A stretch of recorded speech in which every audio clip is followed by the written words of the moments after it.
Hey, everybody. How's everybody doing? We're live right now. This was not planned. This is actually, no, this was not planned at all. Uh, Figured I'll go live because I had some things in my heart. And I wanted to get it off my heart. I wanted to get it off my chest in the most healthy way possible by venting to you guys.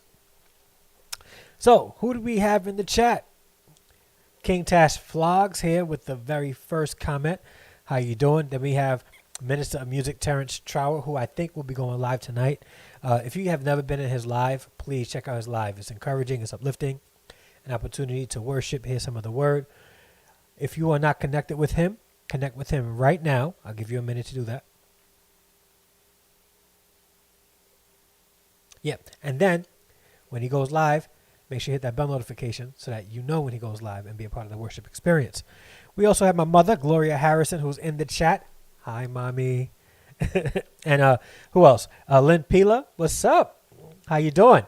Thanks for coming through. Man, and as you can see, the topic, we're going to be talking a little bit about empathy. And this is not scripted. This is just coming out of my heart. It's coming from a place of empathy. You know what I'm going to do before I go any further? I'm going to make sure that my phone is on mute. Because you guys know, my phone don't go off until I start recording and go live. Yes, I'm live. Hey, Kane, how you doing? And Alina's in the house. How are you? I know it's pretty late where you are. Pretty early. I mean, I guess that's relative. But thank you for waking up and coming through. I mean, does your phone give you a notification? And do you wake up? Do I wake you up when I go live? If I do, I'm sorry. I truly am sorry. I want you to get your full 8 hours sleep. And Kane E. Moore. What's going on, Kane? How you doing? I probably won't be on live that long. But, oh, yeah, I will be on live Saturday. Candy C is in the building. What's going on? I will be doing my coffee and chat Saturday morning at 10 a.m. Eastern Standard Time, which I think will probably be about 3 o'clock your time. So I will be on Saturday. I'm doing good, sis. How are you? You feeling all right? Waking up, getting motivated to work out and stay fit and in shape. Trying to encourage your husband to do so too. Tell Brother Herb I said, what's up? Tell him to come through. Tell him to come through. Because I'm just talking today. Nothing scripted. The topic just came to me about, I want to say 15 minutes ago. Then I set up the live, did some quick SEO stuff, and I really don't know what that is. I just do stuff. I'm not sure. So we'll see if this video hits. It probably won't, though. I know I was going to go to sleep. Okay, yeah, go ahead. Go to sleep. Get your rest. And then Saturday, I will be live. I promise. Yeah, I have no plans. I'll go live Saturday at 10 a.m. All right. I just finished drinking my coffee, and I don't even have my branded mug. This mug is a mug I got from the college I graduated from, Liberty University.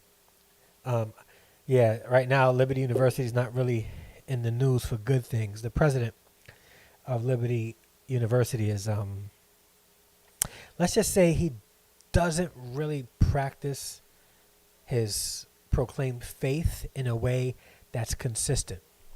And that's me being nice. Yeah, so please go to sleep. And I'll see you on Saturday. He's out running them streets. Hopefully he doesn't have any singles in his pocket.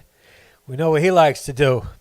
He's going to watch us and be like, Dre, man, put me on the spot like that. Don't be blowing me up like that.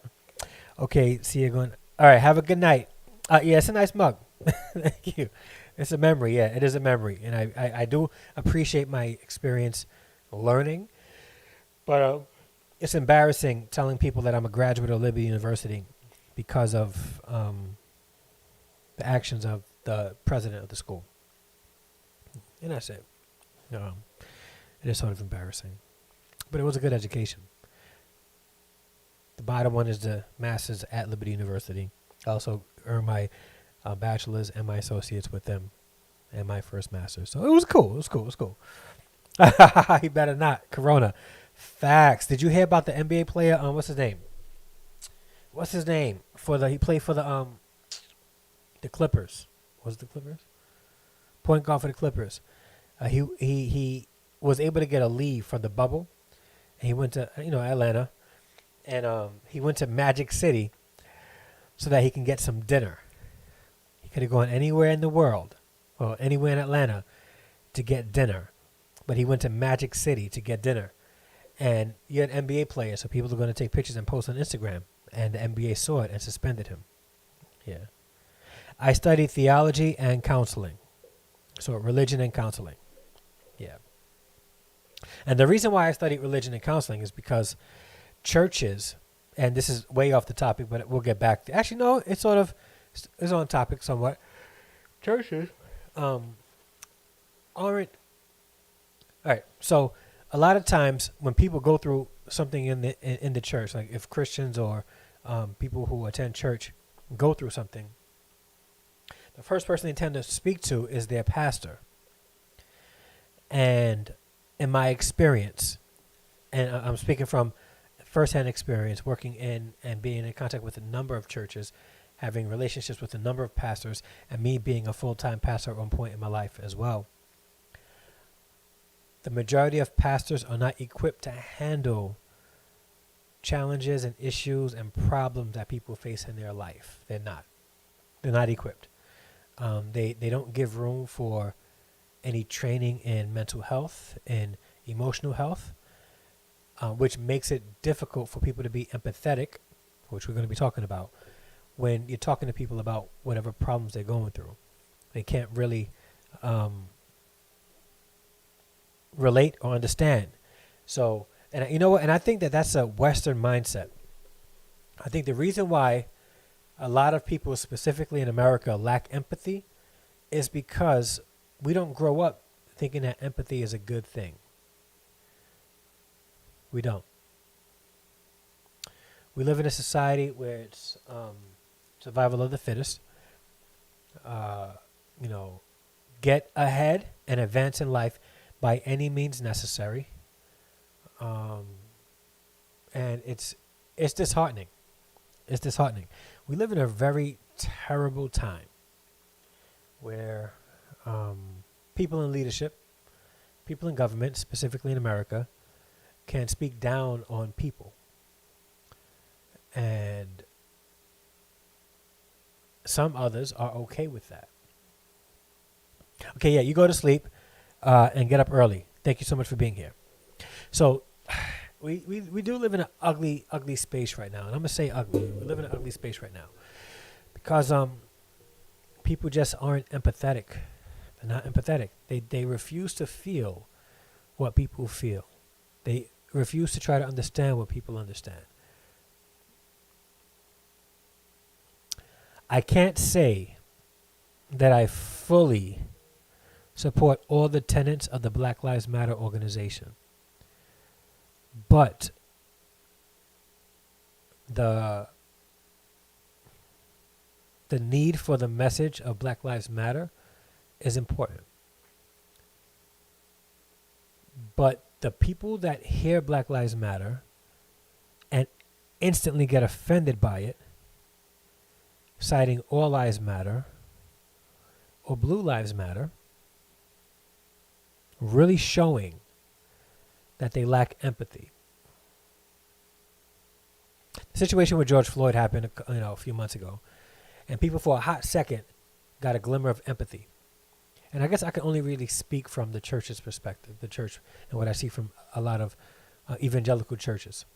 And when I say evangelical churches, I'm talking about, mainly the evangelicalism in America is largely, predominantly white. And do I believe that all white people are racist? No. But some white people lack empathy. Because if we talk about racism, they instantly get offended. Because they start saying and start thinking that if I bring up the subject of racism, they immediately start to internalize it and making it sound like all they hear is I'm calling them a racist, or I'm calling all white people racist. It's because they lack empathy. They refuse to feel what other people are feeling, specifically in this situation, black people. Lack of empathy in husbands and wives. Marriages break because couples aren't empathetic toward one another. Hurt people, right? That's a common term. Hurt people.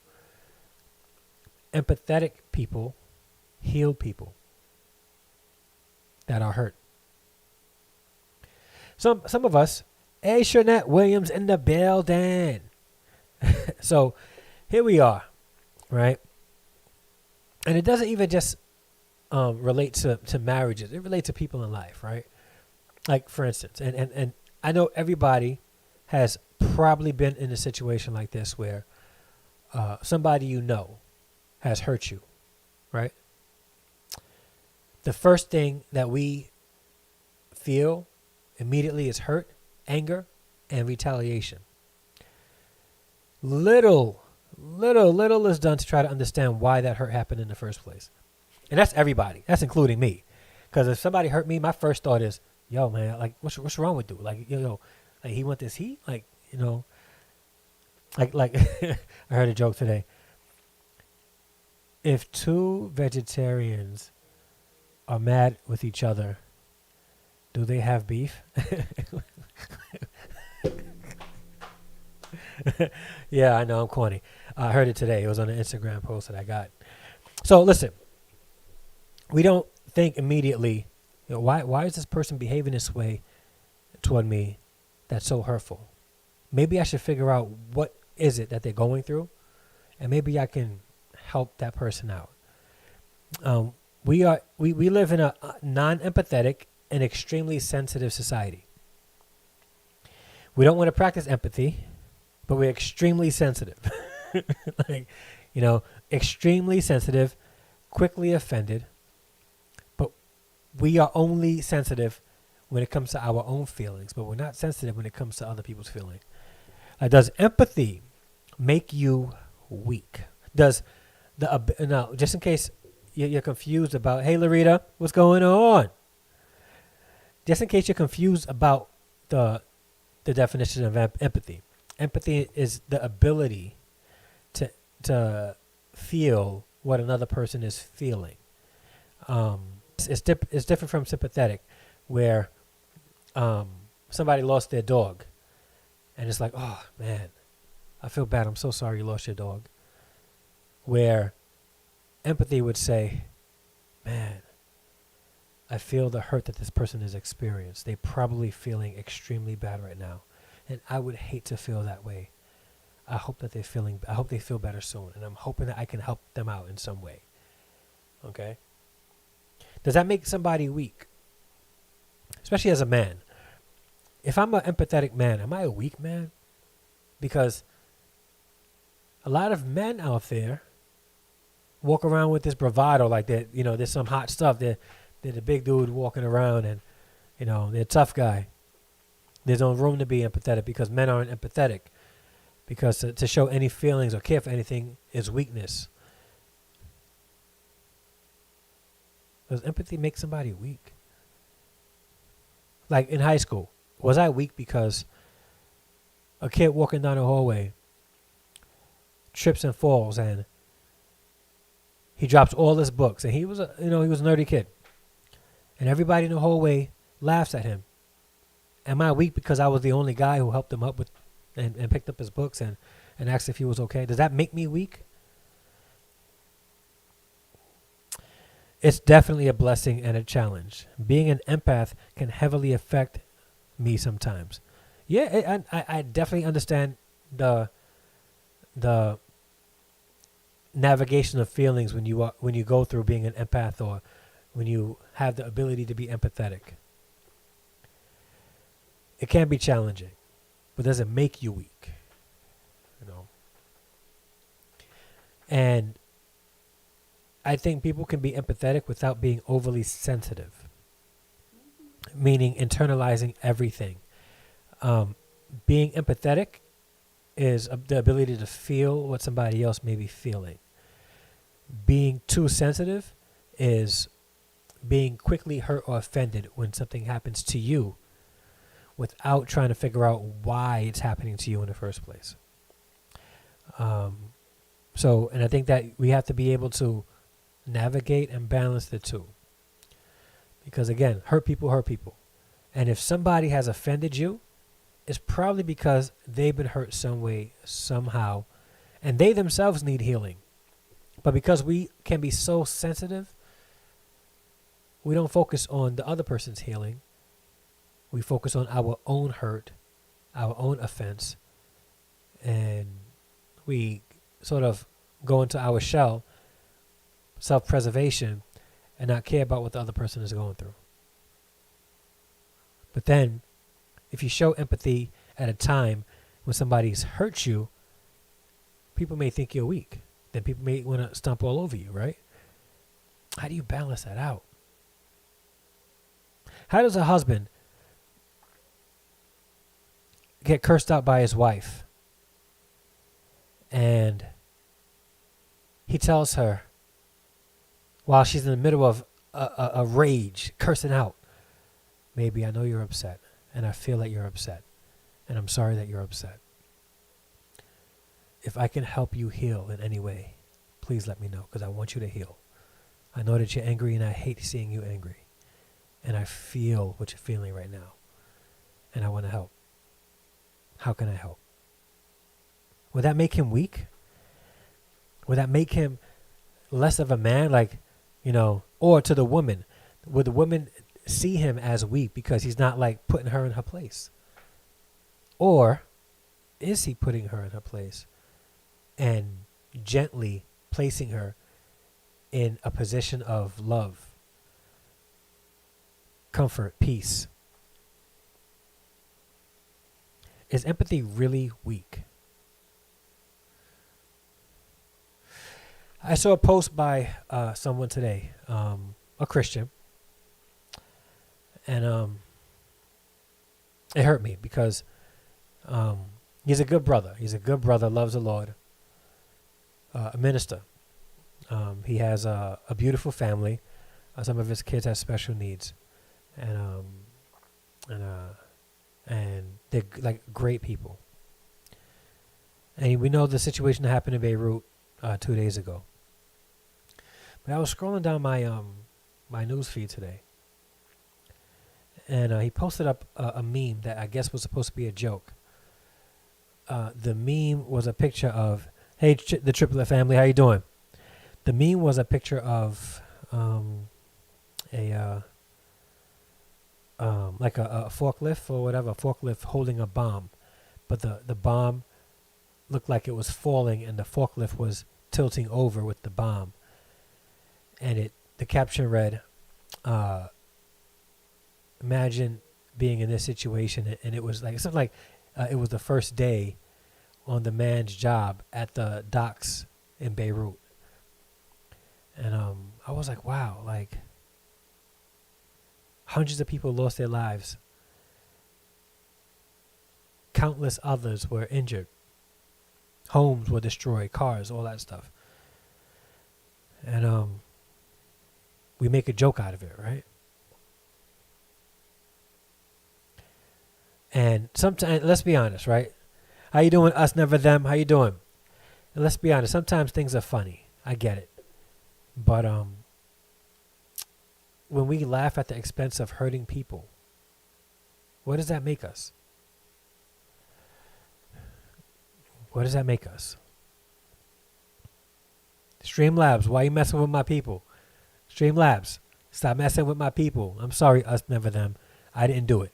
Sticks Girls, how you doing? How you doing? I don't know what happened. I apologize. I had nothing to do with that. Us, never them. Please forgive me. And I'm going to have to talk to Streamlabs after this. You know. Yeah. And, you know, and I get it. Like, humor is humor. Sometimes things are funny, especially if it's worded a certain way. But do we post things in consideration of the people that would read it that could be hurt? Like, what if I posted up a funny meme about, you know, the concentration camps in Germany? Like, that would be inappropriate. You know, posting up a funny meme about people being hung, black people being hung in the South. That would be inappropriate, insensitive. Oh, you had it on caps locks? Okay. So it was your fault, us never them. I was about to yell at Streamlabs and you did it. You admitted to your mistake. All right. I'll give you a pass. Right? But back to my rant. Yeah, man, we live in a world where we really lack empathy. Okay, thanks, Candy C. I appreciate it. And usually, like, I'm up here and I'm bubbly and I'm excited, like I'm energetic somewhat. I don't got that Brother Herb energy, but I'm usually very energetic and very bright. And I'm trying to make talk about this in a light way with some sort of seriousness. But it breaks my heart when I see good people not practicing empathy. Hey, Life with Triple T. Congratulations on monetization. Everybody Triple T, I think, is monetized. Am I right? I think you just got monetized. Let me know. I think you did. All right. Congratulations. I'm trying to get there, but hopefully I'll get there. And when I do, I do. If I don't, I don't. But I just want to get there. Maybe not. I just want to produce good content. But like empathy, right? Empathy is like this. Like, I'm excited. And I feel her excitement for becoming monetized. Like, I'm excited. And empathy can go both ways. And you know what the Bible says? The Bible is dope. Like, people may say the Bible is outdated. Like, the Bible is a dope book, right? And you can, if you live by the principle in the Bible, I promise you your life. I mean, actually live. Like, and I'm not talking about what people think the Bible says about prosperity. Don't read the Bible and don't come to faith thinking that God's this magic genie about to give you stuff. That's not God. That's not how God operates. God wants us to have an abundant life in its most simplest and purest form. And the Bible gives us, good, actionable, applicable tools to live by. And it sort of addresses empathy. Hello, everybody. Hello. Why is a Life with Triple T being timed out? Guys, Streamlabs, what's up? What's up, Streamlabs? You're messing with my people. Right? The Bible says to rejoice with those who rejoice and mourn with those who mourn. Right? That's like the epitome of empathy. Right? When some people are happy, like, we should be able to rejoice with those who are happy and not hate on them for being in a good place. And then when somebody is hurting or mourning, we should be able to mourn with them and feel what they're feeling. Right? A couple of months ago, I closed on a house. Yeah, I'm a homeowner now. And somebody that I guess should be close to me told me, stop sharing things like that because it makes it look like you're boasting and people are going to wind up hating you. And I started to think, well, if you knew where I came from these past couple of years, you know that this boast means nothing to me. Like, living in a home and buying a house means absolutely nothing, or having a mortgage is minor compared to being grateful for God's sovereignty. Because I can serve God in a home or in a 1-bedroom apartment like I did 2 years ago with me and my 3 kids. Oh, not 4, 5, 6, 7 years ago with me and my 3 kids. But the person wasn't happy for me when I got the house. And it sort of hurt, like, because when people have good things happen to them, I try to rejoice with them and make them feel good about the good things that happen to them in their life. And then when they feel bad, I want them to know that I'm willing to be there in an empathetic way to help comfort them, mourn them, and let them know that they don't have to go through their feelings alone. And it's hard. Monaco, what's up? Monaco's in the chat. How you doing? I think empathy is hard to learn outside of experience. It is. And we just have to, it's like a skill that must be developed, and it can be developed and should be developed. We live in the world that we live in today because we lack empathy. We don't want to feel what other people feel because we want to step on them so that we can get ahead. It's do or die, kill or be killed. It's like the essence of capitalism. I know people are supporters of capitalism. I get it. And there's elements of capitalism that I definitely support. Right? But that's in essence, that's what it is. You know? And the people who have can't seem to empathize with the people that don't. They can't. I was in a situation a couple of years ago where I had to rent furniture from Rent-A-Center, right? And it was no secret. I won't say where I was working at the time because then people could pinpoint what was going on. But I was renting furniture because I needed a place to sit for me and my family, right? And I figured, after they had this setup where the interest was pretty high, but after it's paid off, right? And I couldn't afford at that specific moment like $1,200 for furniture, but I needed furniture. So remember a Friday, Rent-A-Center came to deliver the furniture. And, I told some people that, I finally got furniture delivered from Rent-A-Center. That Sunday, the pastor preached a message. And in that message, he said, anybody that rents furniture, kid you not, is practicing witchcraft and is supporting the enemy because God doesn't want you in debt and blah, blah, blah, blah, blah, blah, blah, blah, blah, blah, blah, blah, blah. Right? I was like, wow. Like, I just got the furniture and you're already getting on me from the pulpit? Don't even tell me this personally. And then about a couple of months later, after being promised a salary package that was reneged on, like they gave me a totally different salary package that was much lower than they promised. I wasn't able to pay all my bills on time, and I had a car that was repossessed. They repossessed the car on Saturday, right? On Saturday. That Sunday, the pastor got up and talked about how blessed he was, how he has a big house in the suburbs, and he has more cars than what he knows to do with. He has a car for the summer, he has a car for the spring, and he has a car for the winter. This is the day after my car was repossessed because I could not pay the bills. I couldn't pay it, right? And he bragged about having multiple cars and cars that he just has sitting in his garage because he's so blessed. I was like, yo, here he is talking about me again. He heard this pastor that I was under, heard about what happened to me, and he decided to blast me, subliminally from the pulpit. But about 4 blocks down the road was a different church where one of the pastors on staff there heard about what was going on with me and my family, and they heard that I got my car repossessed because I couldn't pay the bills.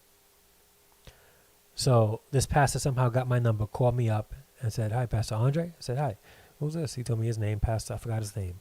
I should remember his name. He says, "Yeah, my name is Pastor so-and-so. Can I meet with you for a little bit?" He says, "Let me know when you're free." I said, "Well, I'll be free this weekend." He said, "All right, meet me at the church." He didn't really know me. We never spoke. Like we've seen each other in different ministry occasions, but we never spoke.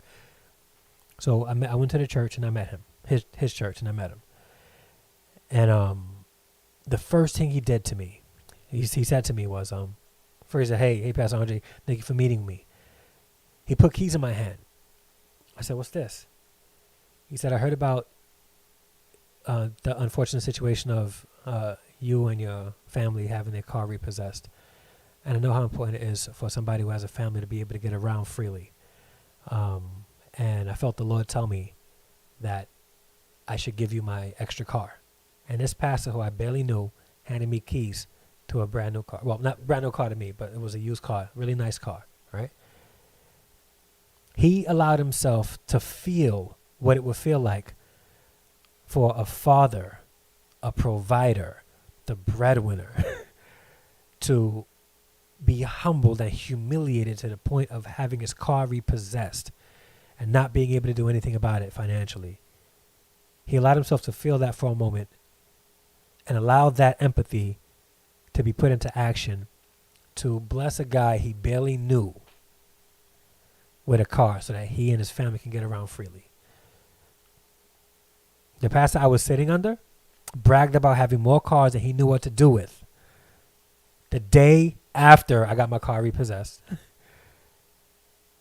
But the next day, a pastor who didn't know me heard about my situation, felt for me, and gave me a car. We live in a world where people want to have things, and then they look down on people that don't have it. That's not, and you know, and I was thinking about this, right? Everybody, it's no secret what I believe in. Like, I believe that God is the creator of all things. And when God creates things, he creates things perfectly. Like the earth is perfectly positioned away from the sun to the point where it can produce life. We have seasons. We have our own, the earth is its own ecosystem. Human beings, all life on this planet, we don't have to leave this ecosystem we live in, the earth, to survive or get resources outside of the earth to survive. Everything that we need to survive is on this earth, right? God created that way. Like the earth is created for it to be life-sustaining. We don't need to go anywhere else to be able to sustain life on this planet, right? But the elite can take resources, patent the resources, right?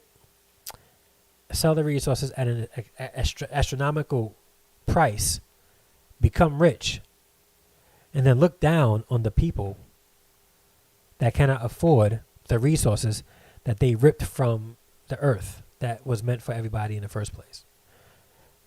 That's not empathy. That is the essence of capitalism, though. So am I ragging on capitalism? I'm not. But capitalism does not allow a lot of room for people to be empathetic. Am I a socialist? No. Am I a communist? No. I'm not any of that stuff. You know, I'm just a critical thinker about all things, and I just don't accept things just because it's given to me or told to me that I should accept it. And it doesn't allow room or much space for people to be empathetic. You know, we can be very mean to people, uncaring, and even gloat in other people's mishaps and misfortunes. Have you ever said, when one of your enemies, somebody that doesn't like you, or that you don't like them, when something bad happened to them, first thing out of your mouth is good for them, or it's karma, or they deserve what they got? That's not empathy. It made you feel good when you saw somebody that you may not like go through something bad. That's not good. That's not a righteous feeling. We need more empathy in this world. We need people to just be empathetic and be willing to feel what other people feel without being afraid of being looked at as weak. Yes, and please, everybody, make sure to thumbs this up. Thank you, Monaco, for reminding everybody. If you have not done so, please thumbs up this video. Please. And Life with Triple T, what's up? Again, congratulations. Yep, it's an experience you have to outside yourself. You can't be for self and have empathy. But there are people who use empaths for that energy. True. No, it's not right at all. It's not right. And here I am, like I really am trying to navigate all of this right now, because the world really would be a better place if people were more empathetic. You know? But we're selfish. We are selfish creatures set out for self-preservation. And the more we live in this specific society, the more susceptible we are to becoming it. We're moving very much toward an individualistic type of society where it's about me. It's about what I can get. And not about the collective, not about the community. And when we don't think about the community, or we don't think community-minded, it's hard to be empathetic. It's a common phrase. A chain is only as strong as its weakest link, right? But I think that we have to focus on weak links so that our communities could be strong, so that they can become strong. So, a couple of years ago, I went to, I had a back spasm, back sprain. I couldn't move my back, and I was walking like an old man. I should be saving this for Storytime Sundays. I'm talking too much. Bingo, we already live in an individualistic society, but that stems from capitalism. Yes, it does. Yes, it does. And I'm afraid, you know how some people are so sensitive when it comes to political lingo, socialism, capitalism, communism, all these isms. So I'm not like ragging on anyone or supporting anyone specific, but that's where we get the individualistic mindset that we have. But back to what I was saying about the body. When God created the body, he created the body to be empathetic toward itself. Let me explain. And this was so deep when I was, and that just came to me a couple of years ago. I want to say in 2000, and I was still working at full-time at the church. So this had to be about maybe 2006. I hurt my back really bad. I mean, it's not the same way across the pond in most African countries and the Caribbean. It's not. It's not. So when I sprained my back, at the time, I didn't even have like medical insurance. So there was a guy who went to my church who was a doctor. I won't say his name because like this guy gave me a call once too. Kid you not? Great guy. So I was working at the church and I couldn't afford insurance for me. My children had insurance through the state because at the time every child in New York State, and I'm skipping frames. What's going on? Every child in New York State was qualified to get free health care. I did not because I wasn't a child. So what happened was I couldn't go to the doctor for my back pain. So for weeks I'm walking around with like Quasimodo because my back was hurting. So doctor said one Sunday, he says, listen, why is your back this way? Have you gone to the doctor? I said, no, honestly, I can't go to the doctor. I don't have insurance and I can't afford to go. He said, come by the office tomorrow and I'll come take a look at it. So I went over there. He looked at did his examination, and as he's giving me the examination, he's talking to me, right? And he's like, God is the perfect creator. I'm like, okay, yeah, he is. As he's touching my back, and I'm like, ow, ow, ow. And he's talking to me. He says, I feel where the trauma is, right? And it's not a big place, but you can't move your whole back. He said, do you know why? I said, no, I don't know why. He said, because God created the body to help itself and to help each other. He said, the body will support the area of the body that is hurt. He said, for instance, when you sprain or break something or injure your arm, it swells. The reason why it swells is because the body is protecting that area that received trauma. He said, you have a sprain in your back. You pulled your back. He said, but you can't move your whole back.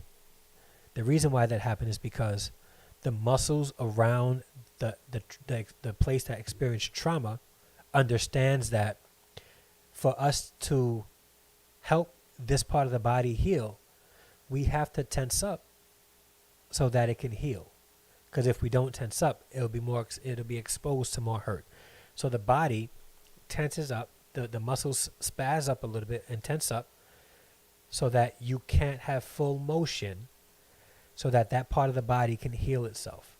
So the body, in essence, is helping the part of the body that's hurting heal. I was like, yo, this is crazy. And it just came to me like the body was designed to be empathetic toward each other. So it's feeling what the part of the body is feeling. It tenses up around that part of the body so that it can heal. And that's the purpose of empathy. Empathy isn't so much about us. Empathy is about the person who's hurting. So am I getting too deep and I'm in this rant? I'm sorry, guys. I feel bad. I usually come to a Harrison Family Vlog live stream to chat and smile and laugh and all that good stuff, get some relationship advice, or just watch me and my kids interact. But here I am ranting about empathy.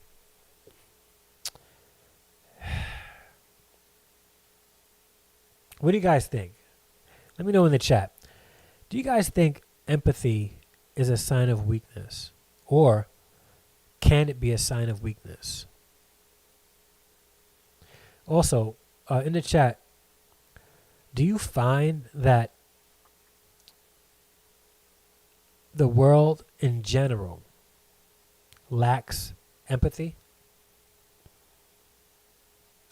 And if it does lack empathy, what do you guys think can be done for us to be more empathetic as a society?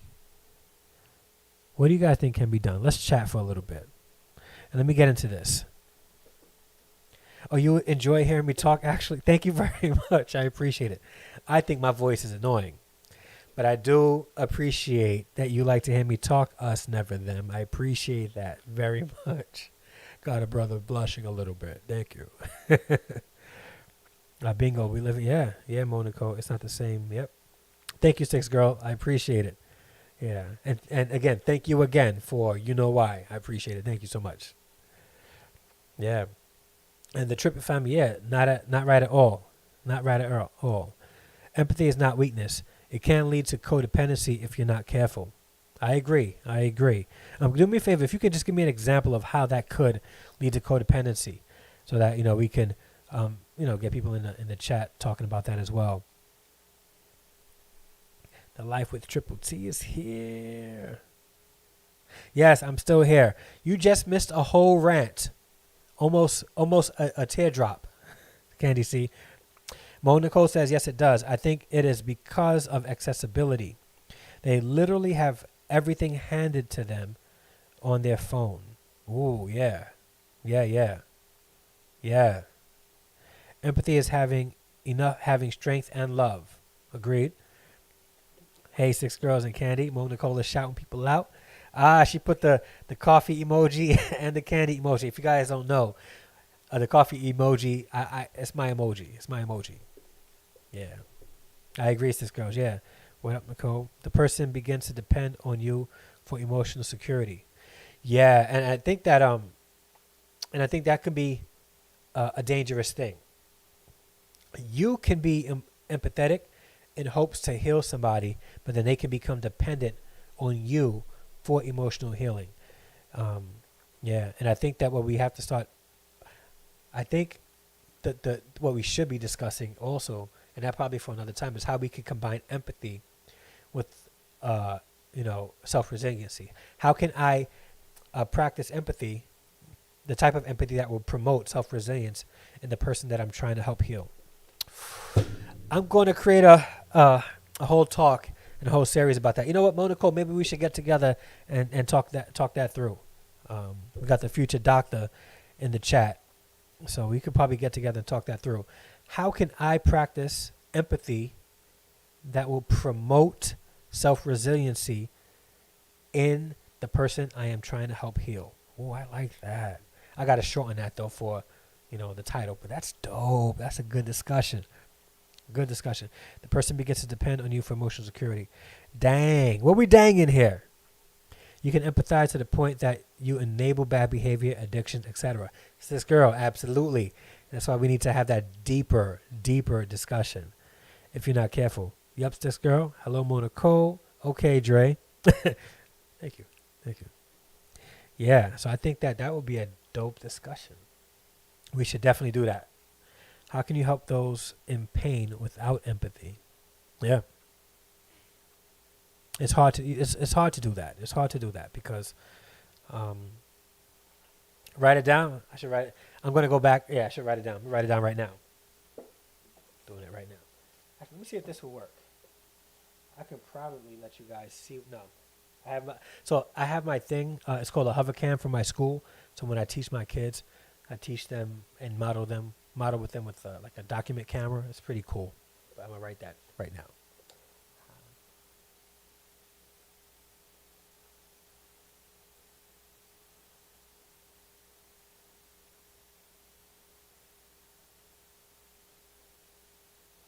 I'm still writing. Don't go nowhere.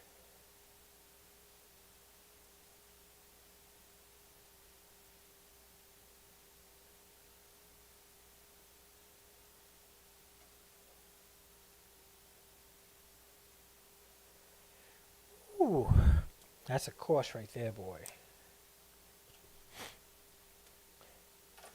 That sounds like a dissertation too. All right. What else? All right. So what? Write it down or just wrote it down. Yes. Hello, Gloria Harrison, Mom. By the way, if you don't know, Gloria Harrison is my mother.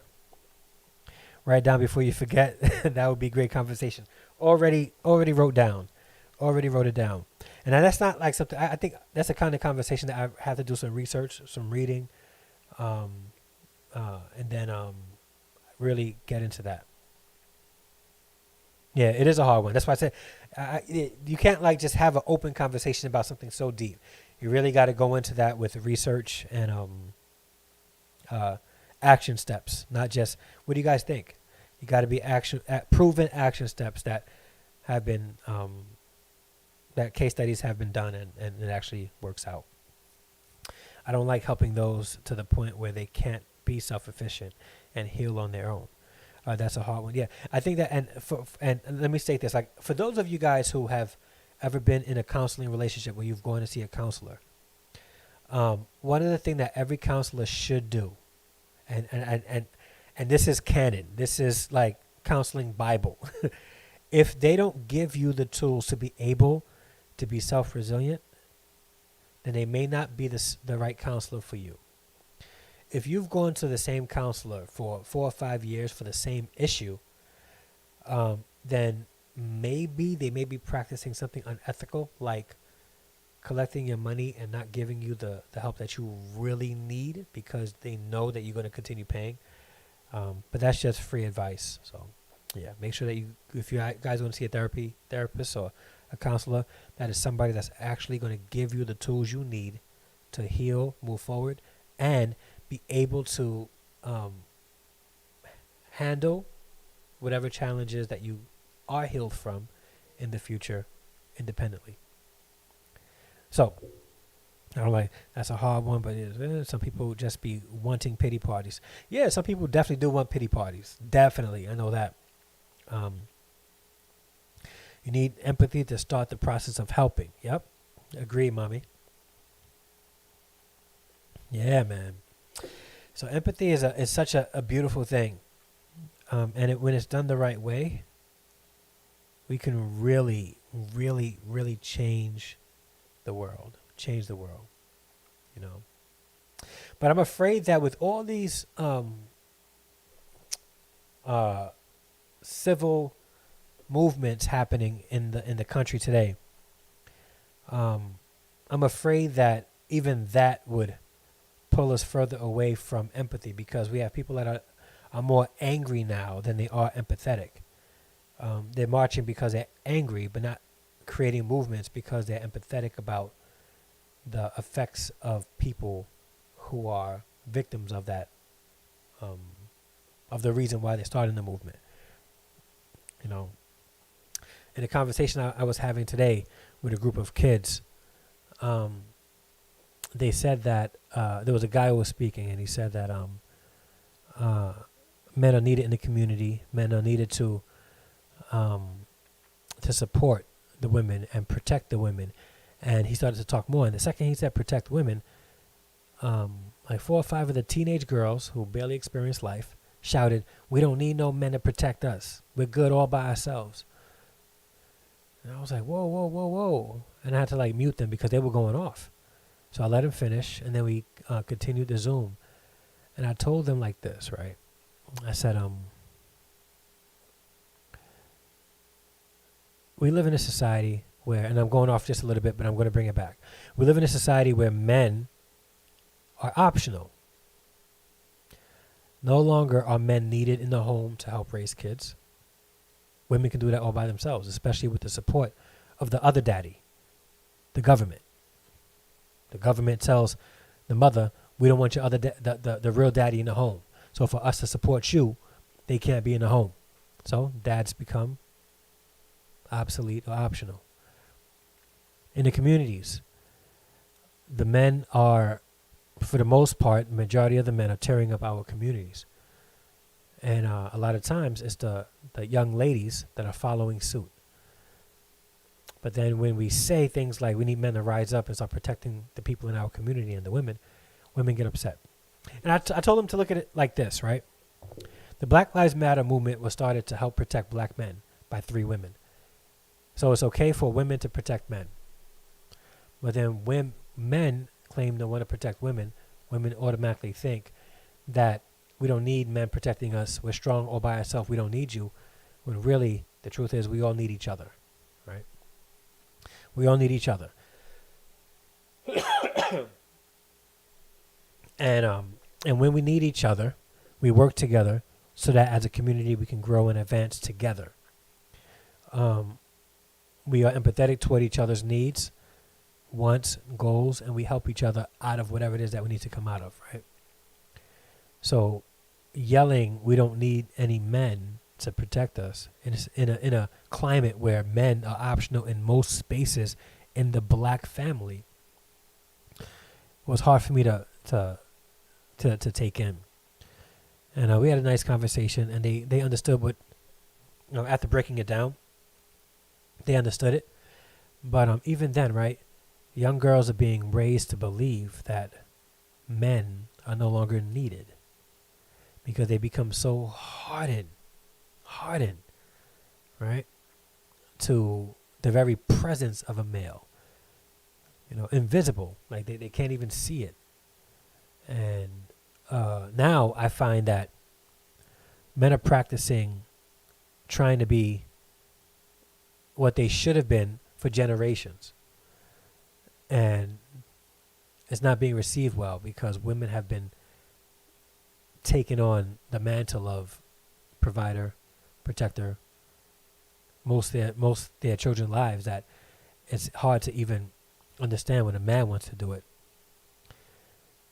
And even in that part, right, we lack empathy where the people that are in it can't see the effects of, or the catalyst, or what started the breakdown of urban families where single mothers have become dependent on government assistance to bring them out, which made the man obsolete in the homes.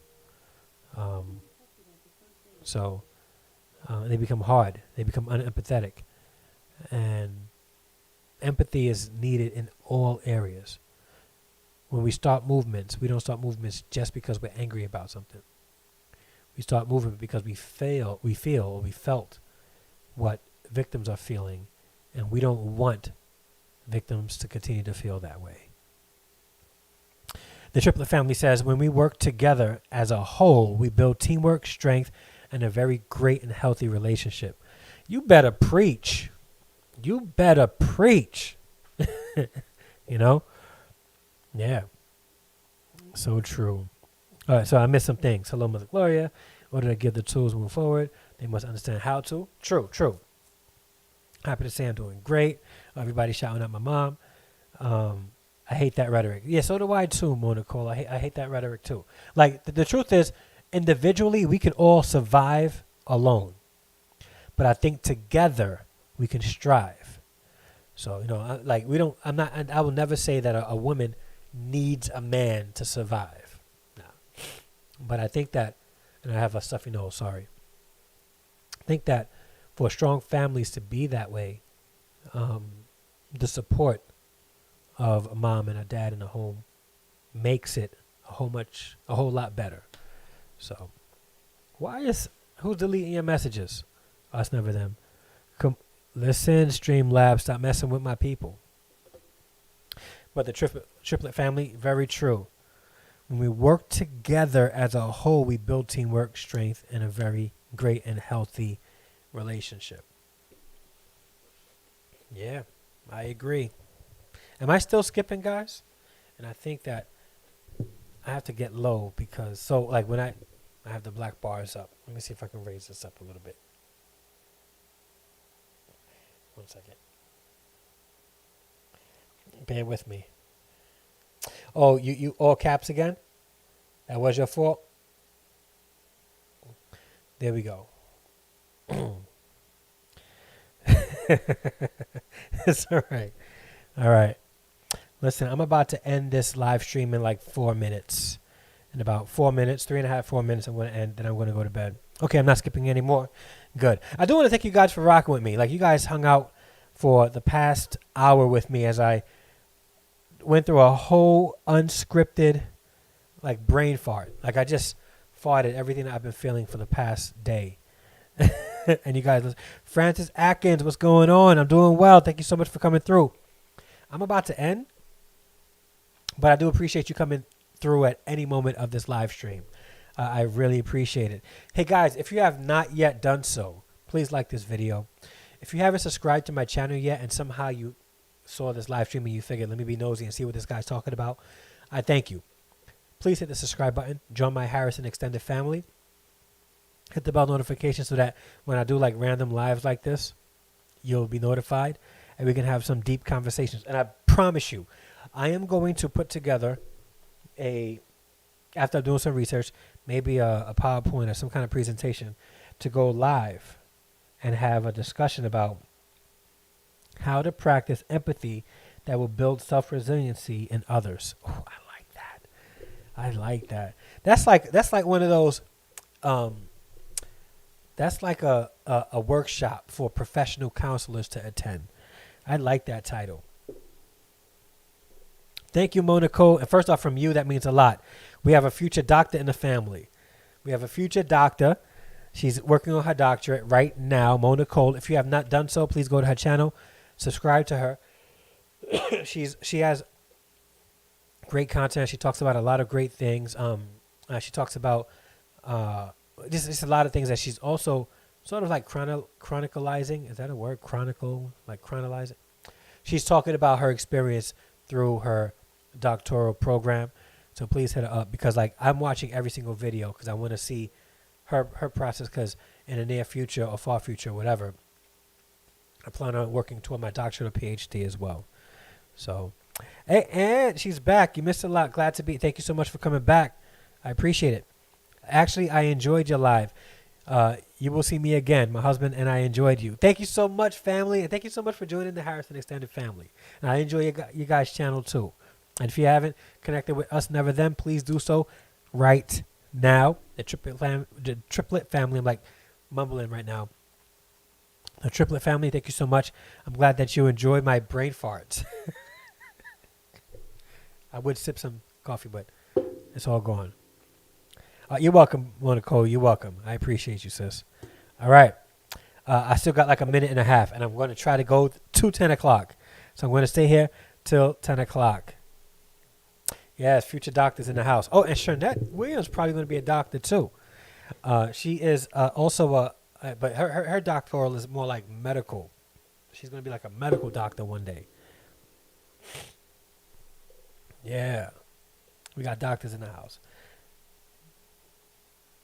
Yeah, and my doctorate will probably be in counseling, so I'll be able to go deeper and be clinically able to do all that stuff. And got to set the H2O. Yeah, I don't have any water near me. I drank coffee and no water, and I should have had water near me, but I didn't. And my mother's in the chat, so Mom, thank you so much for watching. She's gonna get her doctor of orthodontics. No, that's teeth. Doctor, yeah, it's something. D.O. Yes. So let me shout out everybody that was in the chat. Let me scroll up. Let me see if I can get everybody before I close out, and I'll close out that way. Just like the romper room. Remember the romper room? Hi, King Tash family. Hi, Minister of Music Terrence Tao. Let me start. King Tash family vlogs. Minister of Music Terrence Trower, who will be going live soon if he's not live already. Actually, if somebody could tell me if he's going live. If he's live right now, I want to raid him. So if Minister of Music Terrence Trower is live, please let me know. Gloria Harrison, my mama. Lynn Pila was in the building. Kane E. Moore was here. Candy C was here. Elena Salandal Fatima was here. What else? Who else? Shernette Williams came through. Larita Phelps came through. Where's Larita? You left? The Triplet family, Us Never Them. Streamlabs came through telling people that they can't say things that they want to say. Thank you, Streamlabs, for not making me feel great in this chat. Sticks Girls in the house. Who else? Life with Triple T came through. Who else? Us Never Them. I think I said them already. Us Never Them came through. Who else? I gotta shout people out. I don't want to miss anybody. Mona Cole is here. Future Doctor. Who else? Who am I missing? Am I missing anybody? There is one person I'm missing. I know it. Let me keep scrolling down. Oh, yes. Francis Atkins came through in the clutch. Like, Francis was like, it's the fourth quarter. He's about to leave. Let me come through and hit this game winner for him. Thank you so much. All right, guys. I only go to DOs. No MDs for me. What? Okay. All right. He's live. He is live. Can you do me a favor? Can you put his link in the chat? And guys, can we just raid him real quick, if you guys don't mind? Let me see if I could get him in here. 1 second, guys. Can somebody share out Minister of... let me see if I can get him in here. Because I want to raid him, if that's okay. See if I could raid him. This would be my first raid. I don't think I've ever done a raid before. And I'm skipping right now. Am I skipping?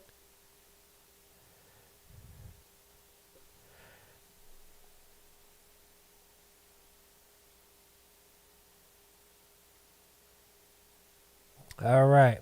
Thank you so much, Shernette Williams. All right. Shernette, put in the chat the link for his live. If you guys can do me a favor real quick, even if you just go in and say Harrison Family Vlog Raid, do me a favor. Oh, wait. Verge just came through. She just came through in the clutch. What's up, Verge Junk Closet? Thank you so much for being here. All right. I'm about to end this. Oh, I'm not skipping. Good. I'm about to end this. So what I need you guys to do is click that link that Shernette Williams shared. I want you to go over to Minister of Music Terrence Trower. I want you to say Harrison Family Vlog Raid, even though it's like just a few of us here. Show him some love real quick. And I appreciate you guys rocking with me. If you have not done so, hit the like button. Subscribe to my channel. Hit the bell notification so it'll notify you when I upload new videos. And until Saturday at 10 a.m. or tomorrow at 3 p.m. if I get a chance to record. Have a blessed and wonderful evening, day, night, afternoon, whatever time you're watching this. Peace.